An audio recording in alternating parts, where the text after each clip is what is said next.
देखें, राजस्व के जो भी अधिकारी हैं वो अंचल स्तर के हो, है ना, या अनुमंडल स्तर के हो या जिला स्तर के हो, तो आपका अगर कहीं से भी डिग्री हुआ है तो उसके बाद भी आप आगे जाने के लिए स्वतंत्र हैं। वैसा नहीं है, ठीक है। लोग वहां पे भी एक्सेप्ट करने के लिए, अगर आपको लगता है कि ठीक है सही फैसला हुआ, तो उसको आप एक्सेप्ट कर सकते हैं। जिला स्तर पे जो है एडीएम को राजस्व का जो भी एक तरह से, बहुत ऐसे राज्य हैं जहां पे एडीएम को जो है राजस्व का जो भी कार्य होता है या जो भी विवाद होता है, या अनुमंडल स्तर पे एसडीएम होते हैं, जो भी जमीन संबंधित, प्रॉपर्टी संबंधित विवाद है उसको सुनने का काम करते हैं और उस पे जजमेंट देने का काम करते हैं। लेकिन बहुत ऐसे विवाद है, डिपेंड करता है, देखिए आपका विवाद किस प्रकार का है, और बहुत ऐसे विवाद हैं जिसकी जो है, जिसका पावर जो है वो सिविल न्यायालय को ही दे दिया गया है कि आप कोर्ट में केस फाइल कीजिए, केस का प्रक्रिया होगा, दोनों का पक्ष सुना जाएगा। कारण यह है कि जो राजस्व के अधिकारी हैं उनको किसी अन्य प्रकार का भी वर्क होता है, काम होता है, तो इसीलिए आप जो है, यानी डिपेंड करता है विवाद आपका किस तरह का है।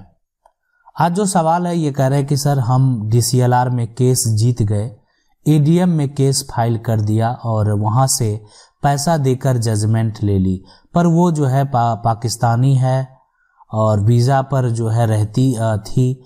12 फरवरी को जो है यहाँ पे गृह मंत्रालय से नोटिस आया, उसको खोज रहा है, पेपर में भी रिपोर्ट छपा है, वो अवैध रूप से रह रही है, फिर भी एडीएम जो है उसके पक्ष में जजमेंट दे दिया।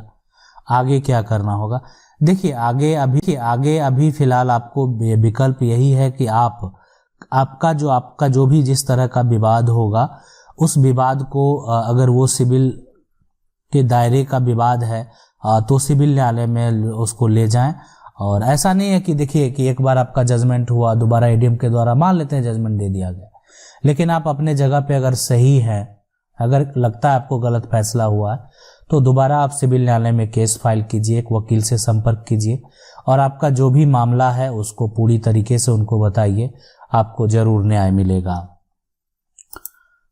सवाल है कि पंचनामा से जमीन जो है यहाँ पे जो है कि बेच दी गई है, क्या कोर्ट के द्वारा, है ना, उस जो है यहाँ पे रद्द किया जा सकता है? देखिए अगर पंचनामा के आधार पे बेच दिया गया लेकिन आप उससे संतुष्ट नहीं हैं, आप उस पंचनामा को नहीं मानते हैं, तो बिल्कुल आप कोर्ट में जो है उसके खिलाफ एक्शन ले सकते हैं।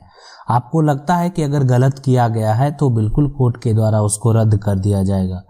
लेकिन देखिए पंचनामा है कि आप पंचनामा से सब कुछ अगर हो गया, आप उसका स्वीकार करते हैं तो सही है। अगर आप उसको स्वीकार नहीं करते हैं तो आगे आप कोर्ट जाने के लिए तैयार रहें।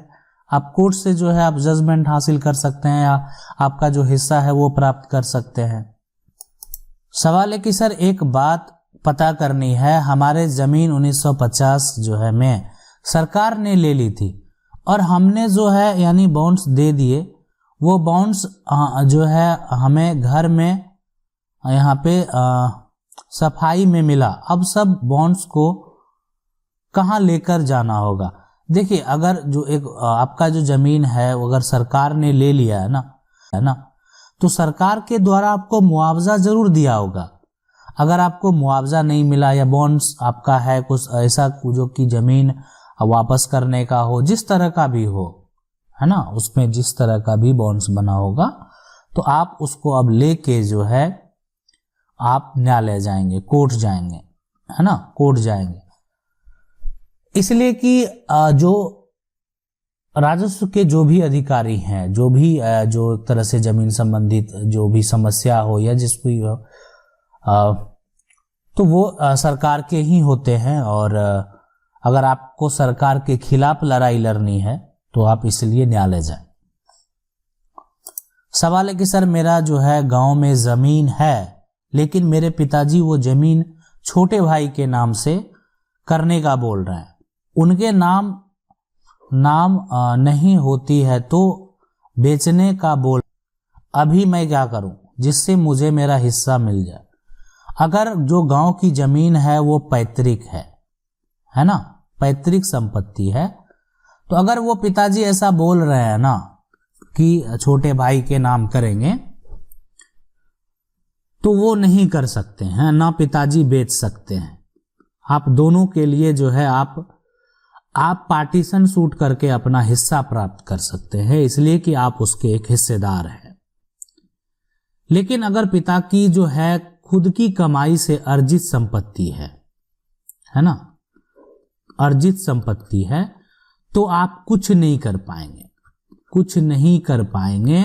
पिता इस बात के लिए स्वतंत्र हैं, वो किसी को भी, बेटे को, बेटी को, पत्नी को या किसी अन्य को, है ना, या उसको बेच सकते हैं, किसी अन्य को वसीयत कर सकते हैं। तो इसके लिए पिता स्वतंत्र हैं। अगर पिता के लिए पिता स्वतंत्र हैं अगर पिता की सेल्फ एक्वायर प्रॉपर्टी है, यानी खुद से कमाई करके अर्जित संपत्ति है।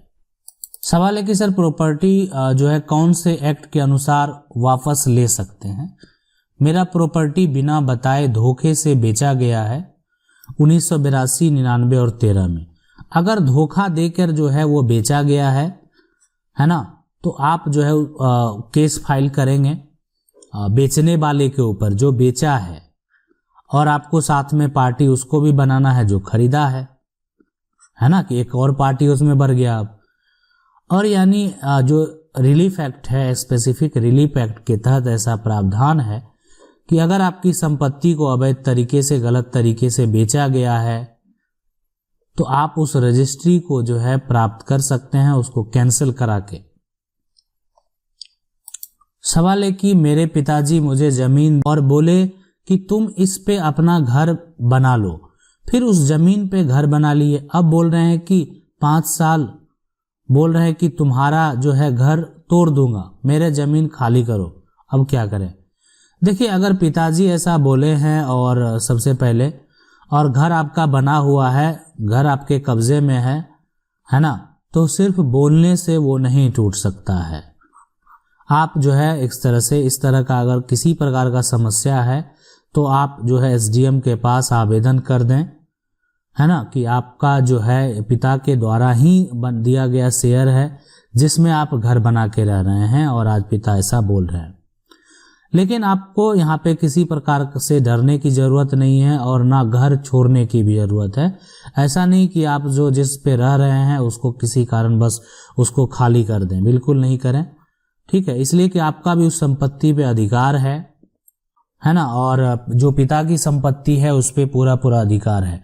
अब डिपेंड करता है यहाँ पे कुछ प्रॉपर्टी किस प्रकार का है, क्या आपके पूर्वज की प्रॉपर्टी है या जो आपकी प्रॉपर्टी है वो सेल्फ एक्वायर है पिता की।